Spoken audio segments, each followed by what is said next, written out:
Nigeria Labour Congress Rivers State Chapter has threatened to go on strike if the judgment of Justice Joyce Abdulmalik stopping the federal government allocation to the state was not reversed. The union threatens that if the judgment urging the Central Bank of Nigeria not to release the monthly allocations was not reversed, it would direct withdrawal of workers' services in the state. Chairman of NLC in the state, Alex Akanwo, who spoke with journalists shortly after an emergency meeting with labor leaders in the state yesterday, stated that stopping the Rivers allocation would affect its members. Akanwo condemned the court's decision, threatening that NLC will not allow its workers to face hardship following the judgment. He said if the judgment subsisted, the state government will not be able to pay salaries of civil servants. He berated the Federal High Court judge who gave the order, saying the judge failed to take into consideration the negative effects such order will have on workers in the state. Akanwo stated, "As a state council, we have looked at the issues. We condemn that judgment. The judgment lacks a human face. The judgment lacks empathy. The judge did not take the citizens and workers of Rivers State into consideration before giving the judgment. Everybody knows that taking allocation away from a state will put the state into suffering. It will disrupt governance in a state because governance will not take place without funds." While calling on President Bola Tinubu to intervene, Akanwo said the Court of Appeal should reverse the ruling, insisting that failure to do so will result in the union withdrawing members' services. Honorable Don, what do you make of this statement by the NLC chairman, Rivers State? Well, for me, first of all, I want to believe that NLC, Nigerian Labour Congress, like the name goes, should be, or is a pressure group. It is a pressure group that ought to fight for the interest of their members. But not in a case where the court has given judgment based on the action of the chief executive officer of the state. And it is unfortunate. It is very, very unfortunate because these are the things the governor ought to avert his mind to. My actions today have adverse effects. If it is good, it is going to be good for the people. If it is bad, then it's going to affect the people. That's why as a public officer, we should be mindful of the kind of things we do. I have said this clearly. The governor is running farther than the shadow. The governor was running too faster than the shadow. I mentioned this when they started considering judgment to obey, and when they started insulting judges and the judiciary. I said that this will amount to constitutional infractions. Now, let me tell you. In fact, if the NLC is not aware or the chairman of the Nigerian Labour Congress is not aware, Section 1 of our Constitution says nobody, there are actions you take and it amounts to treason. When you challenge the composition, when you challenge the organization of a government, and in this case, a government in Nigeria consists of the judiciary, the executive, and the legislature.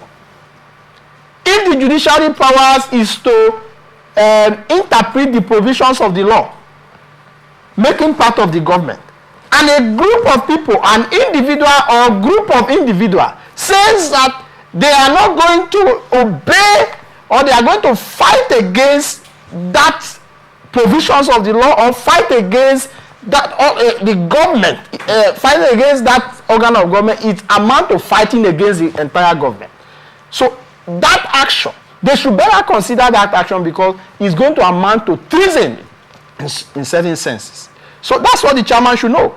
So if the chairman is leading or want to arouse the intention or arouse the members, okay, on attacking judgment of the courts, then I want to advise him to withdraw because crime is against an individual. And there are actions that he will commit, and it will amount to criminal actions. And once that is sorted out, then he will go in for it. By then, nobody sues, nobody takes crime is not against a group of people. Crime is individualistic.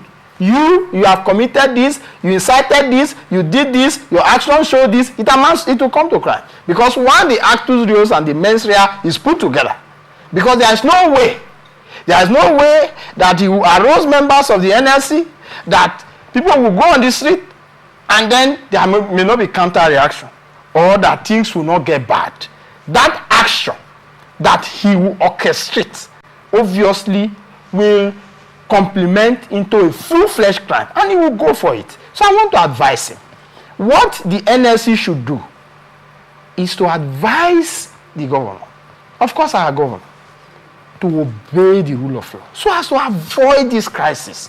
I have said it time without number. The law was made for us, not us for the law.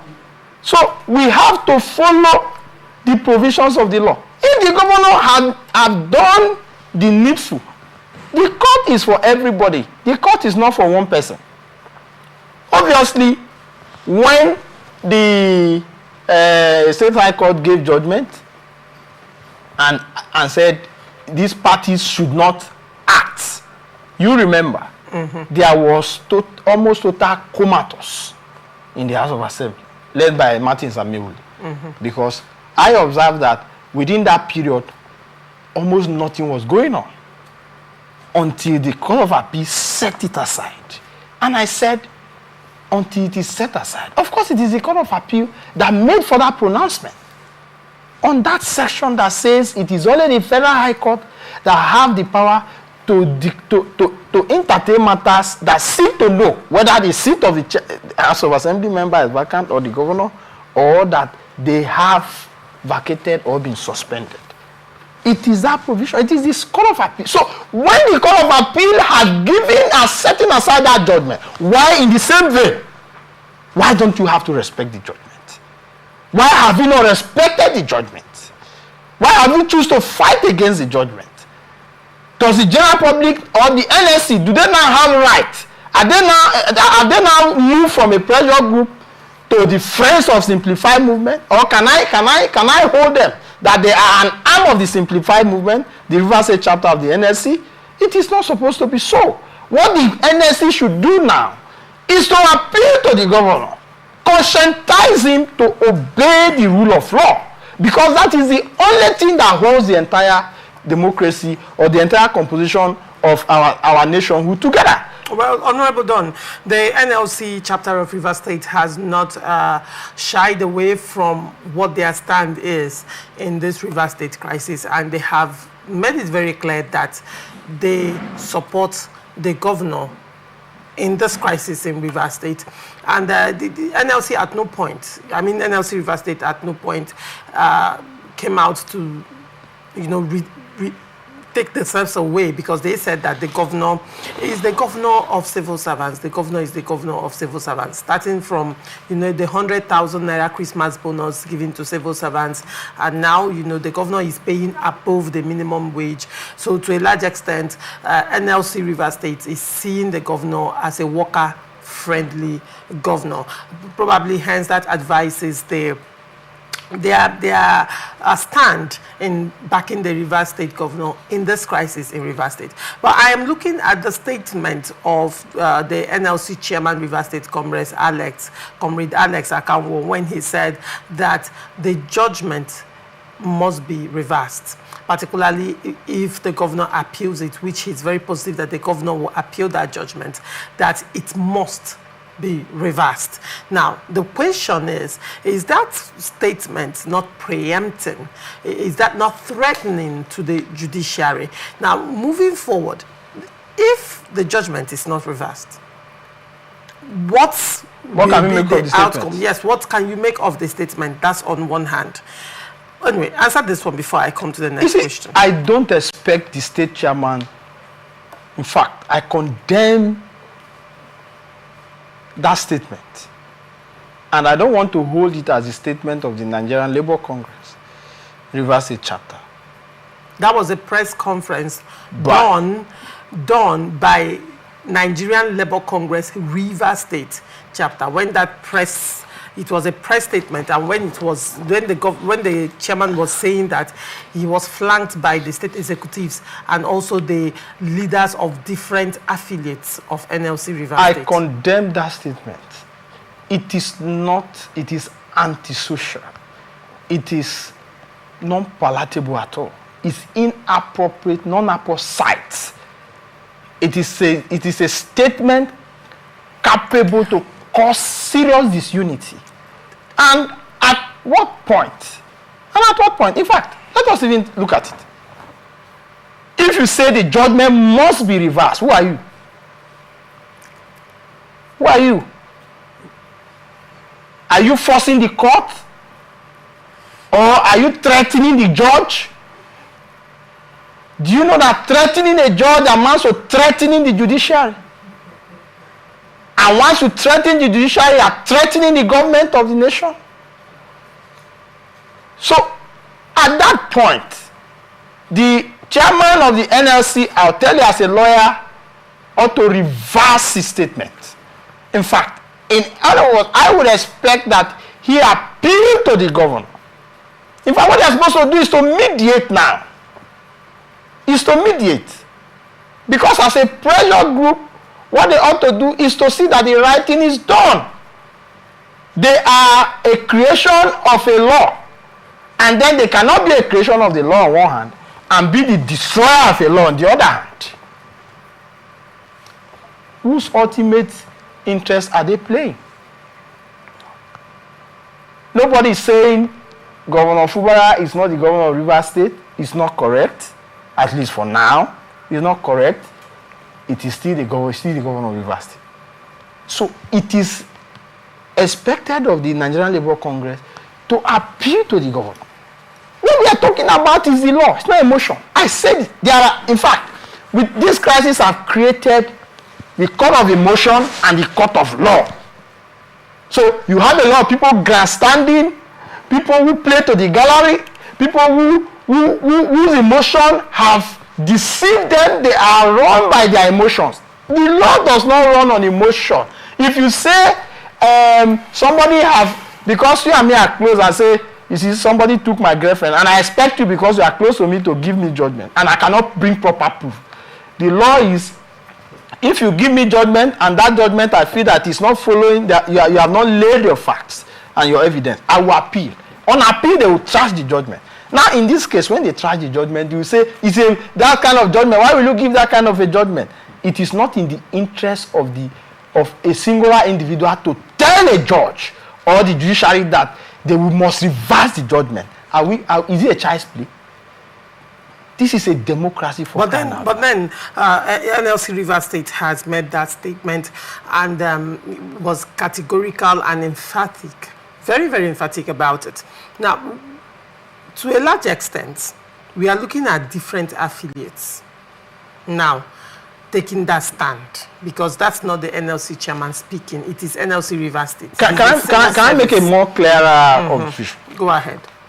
I have also heard that, lest I forget, I've also heard that the Nigerian Labour Congress is, tries to compare when the judgment was given. As much as we feel You mean bad, the Supreme Court judgment yes, of 2004? Yes, in Lagos State. As much as we feel bad about the adverse effect this judgment will have on the people, we cannot run away from the fact that it is the governor that has caused this. Let us say the truth. They say if you say the truth, you will die. If you don't say the truth, you will see die. So why don't you say the truth? Let us see. Rivers State is owned by everybody. Everybody. Those that are peddling Simplify movement today, I bet you 90% of them didn't support this governor. 90% of them didn't support this governor. A lot of them were doing APC, supporting Toye Cole. The other ones were SDP, Senator Magnus Abe, Labour Party candidate, BTC Tuba, and all that. They all wanted their candidate to win election. We fought and delivered this governor. You were part of the people that fought and delivered this. Of course, from my unit. From my unit, from my ward, and then to my local government. I was part of it. At least I'm a leader in my unit. I'm a stakeholder in my unit. PDP? Yes. LML local government. Exactly. All right, go ahead. So, at the point when people begin to own the governor, these are people who didn't like the governor. They were not members of the PDP, and so they wanted, obviously, their party member, their governorship candidate to win this election. Obviously, they are the same people today. We don't want to, look at the issues more critically, analyze them, and come to a logical conclusion. They are running by emotion. And that's why the governor is making mistakes. Because let me tell you, in 2002, the Supreme Court was very emphatic between 2002 and 2004 in AG Federation, in AG Lagos State against AG Federation, when the president now,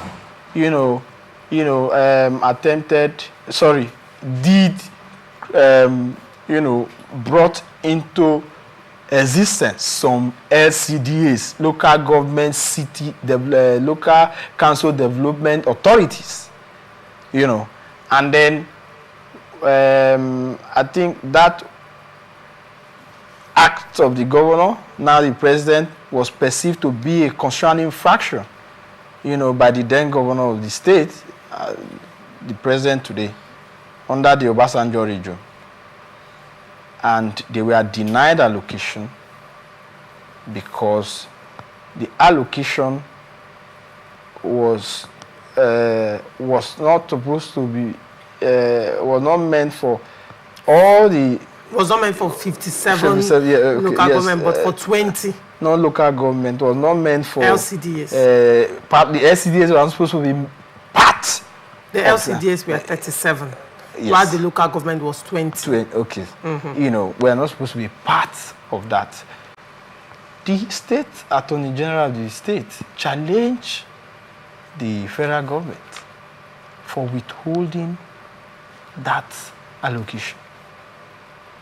And the Supreme Court said, actually, no, the federal government does not have powers to withhold allocation for democratically elected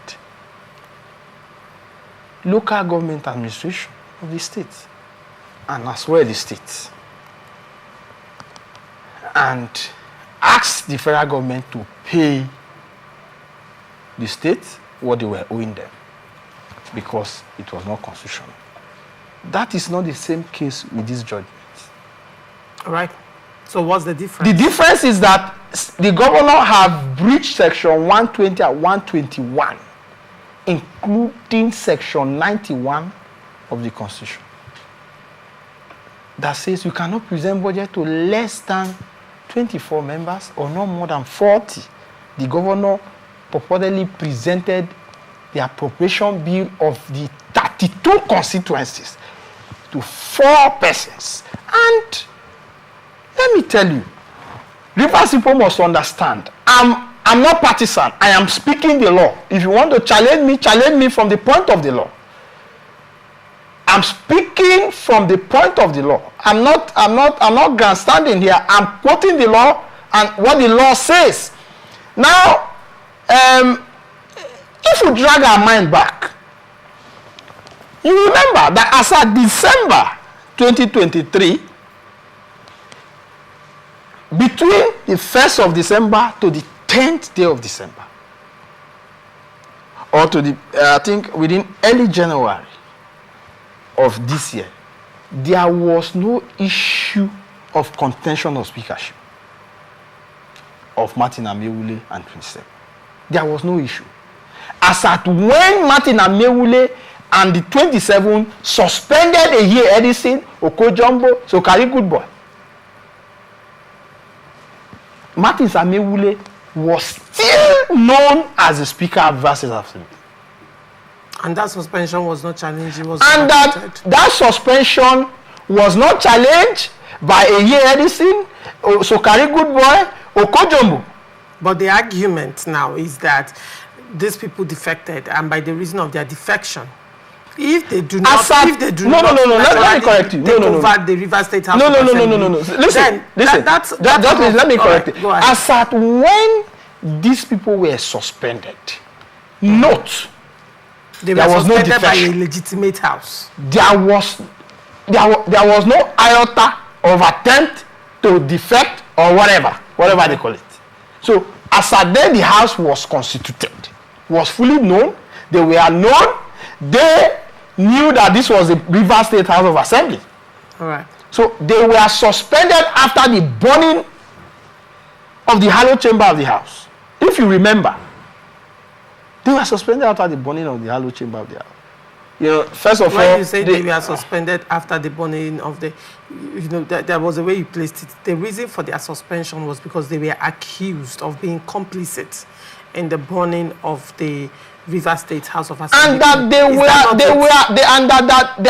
they had invited them, and they were no longer actively involved in the day-to-day business of the house. Okay. You understand? Mm-hmm. And that after inviting them, they refused. In fact, their actions showed that they were no longer interested in becoming part.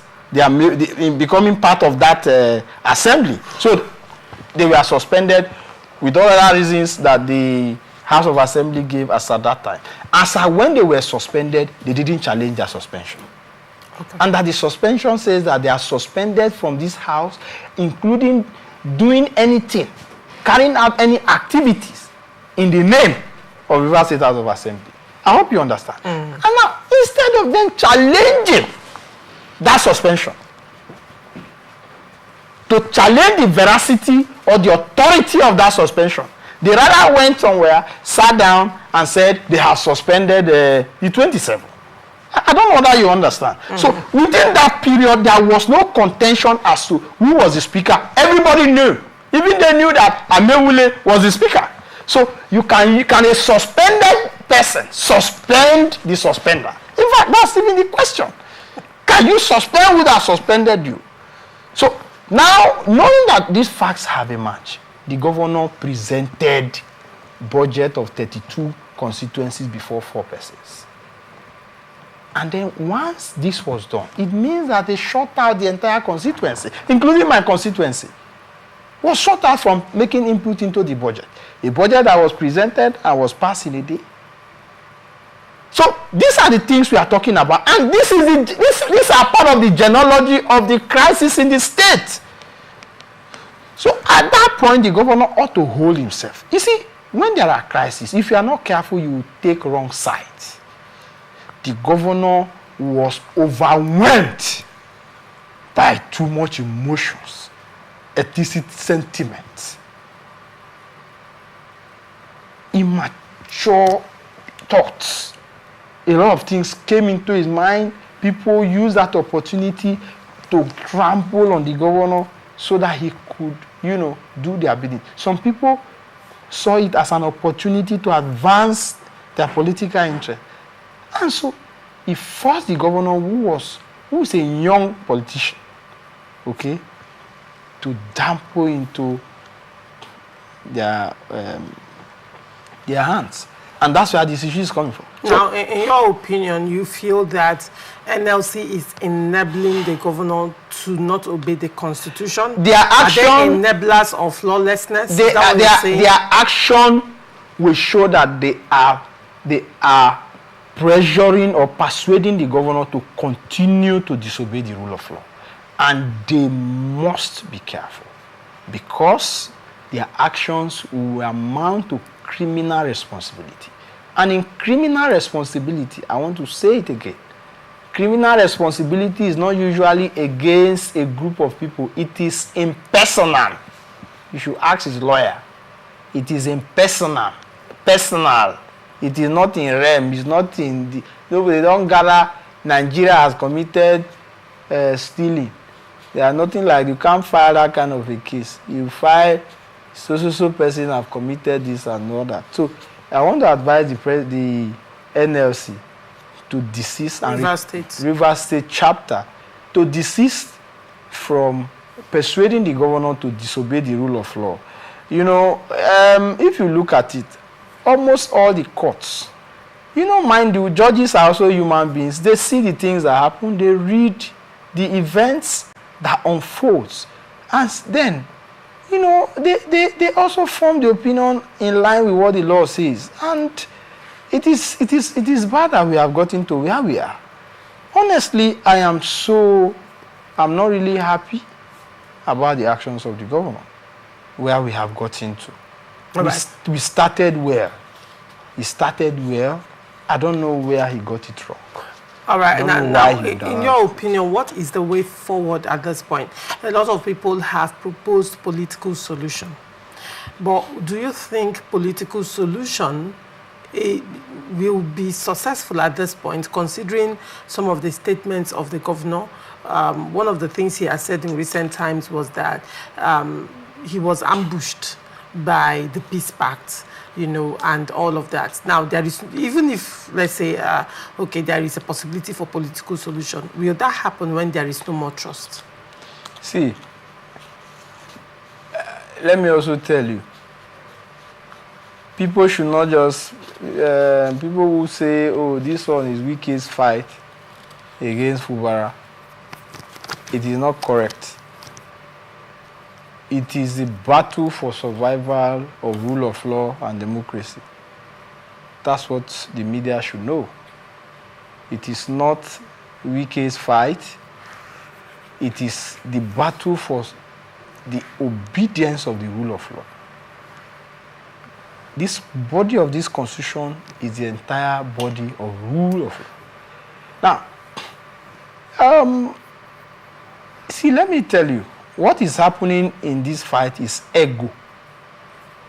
Some person trying to, you know, just let me not allow it, let me people know. I know that within the mind of the governor, he's tired. Yes. The governor is tired of these issues. But it is those behind the governor who are benefiting from this crisis that don't want this crisis to go away. And the governor should know that his time is running. Nothing is happening in Rivers State. I can't see development in Rivers State. But the governor is saying that development, like the governor is saying that governance is going on. However, the crisis in Rivers State is not letting the people see or notice that he's actually working. So who are the originating? Who are the people originating the crisis? Of course, he's a principal actor in the crisis. If there's a crisis, he's a principal actor. So at this point, why don't he call the shot and say, see, where it is now? Please, can we review what we are doing? From his body language, do you see that possibility? I'm not a fan of rumor, but I've also, you know, there are rumors going around that the governor is trying to beg. I don't know who is going to beg. I don't know where he's begging. But could that rumor be stemming from the fact that PANDEF, led by Chief Edwin Clark, you know, has set up a reconciliation committee to reconcile the warring factions, considering to a large extent that prior to this time, Chief Edwin Clark has been very vocal in part of the problem. Taking part in, and these elders now that are being constituted, the PANDEF that is being constituted, have been very vocal in this fight, and for so long they took the governor's side. So do you now see the other side actually coming to the table to meet and have conversation? Because I'm looking at all these these variables, and that's why I asked, do you think a political solution will happen? See, at this the point? governor has offended a lot of people who fought for him, people who mobilized for him. The governor was not known. Let me make it clear. The local government chairman, we, and others who are behind us, the governor has offended people who brought him to power. And so it is the action of the governor. It is because of what the governor has done that has got a lot of people angry. Let me tell you, let the governor not be deceived. People who are singing praise or simplify is because of the small things they get for themselves. If you watch, those fan base is reducing. Why do you say it's reducing? It's reducing because how so? Some people are getting to know the real truth. Some people are already perceiving where this crisis is going to end. And some people don't want to be caught in the way. So they don't want to be as vocal as they used to be anymore. They have reduced their visibility, and they are beginning to review their action. So there is some 2 steps backward and just standing on one leg. So, I can't even see one leg. Could that inform the decision of Pandef? Yes. Envisaging where this is going. You see, the thing is, Elder Statesman Chief Edwin Clark is somebody that I respect to me. But I didn't expect him to make certain comments. Okay. I didn't. I'm telling you the truth. The governor being an Ijo, that's how I ever heard it. People who are saying now people are Ijo minority becoming governor of Rivers State. This was made by the perseverance and influence of the FCT minister. Otherwise, even Rivers State PDP would not have agreed that the governor should be the candidate of the party. It was because of the persuasion and influence of the FCT minister that made this possible. So I feel that people like Edwin Clark who are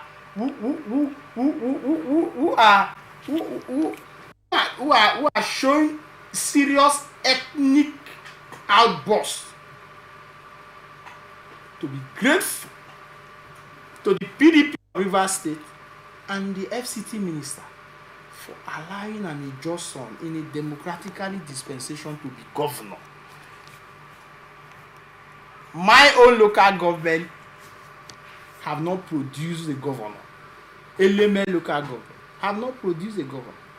Despite our huge economic contribution to the wealth of this nation. If we want to go by economic contribution, we should be given the opportunity to be governor. Yes, we have qualified people to be governor. I can be a governor. Anybody can be a governor who is qualified to be a governor. But we are not giving. The FCT minister persuaded party faithfuls to allow His Excellency to become the governor of Rivers State. I think that biblically, when somebody have given you opportunity or when somebody have assisted you, it is God's directive that you should be grateful to the person. But beyond being grateful, my concern is for the governor to obey the provisions of this constitution. Now, talking about the governor obeying the provisions of the constitution. Now, the commissioner, let me even ask some questions to the general public. Can 3 members or 4, as we call it, can it constitute a proper House of Assembly? One question. In the case of that PA against Diaplonk, where the court made clear that on no ground can a significant number of the member of the House of Assembly should carry out a business on behalf of the state. Is it Joshua Dariye? Yes, they against Diaplonk. Yeah, Plateau State. Plateau State. All right, go ahead. Now, number 2, whereas the governor been spending Rivers State money, on which authorization, on which House of Assembly's authorization has Rivers State governor been spending Rivers State money from? Who did he present the 2024 budget to? Were they known to law? Is it in tandem with Section 91 of this Constitution? Now, the governor of Rivers State, being a governor of the state, should he not obey the letter of this Constitution? But the governor has gone ahead to say that, in fact, when the commission, the 2025 budget, Rivers State has given public sighting to that budget, for, opened it up for the public to make contributions to the 2025 budget. And when the commissioner was speaking midday, he said that anybody expecting the governor to present the budget, the 2024 budget, is living in illusion. And I'm quoting him. He said the person is living in illusion. Who's saying that? The commissioner for budget and planning. And he went ahead to also say that that the budget has almost expended its lifespan. It's in the final quarters, right? It's a full cycle budget. It's in the final quarter. So right now that the plan is 2025 budget. Let me tell you. And the governor, to all his intent and purposes, have also made it clear that he will still present the 2025 budget to Okojumbo. Thank you. You see, that's the problem I have with them. The Commissioner of Finance, is he a lawyer? Is he a lawyer? If he's a lawyer, has he averted his mind to the provisions of this Constitution? What does he make of the judgments of the court? What do they make of the judgment of the Court of Appeal? What do they make of the judgment of the Federal High Court that they have an appeal for? And the court saying that present your budget to the well-constituted and recognized House of Assembly, it is giving the governor the opportunity to rewrite his wrongs. But to what extent can he rewrite his wrongs? For what you have spent. In fact, I am even thinking that the House just wants to give him a leeway. Because I do not believe that he can represent what he has spent. I don't know how you can represent what you have spent. Okay, so already it is a bad case.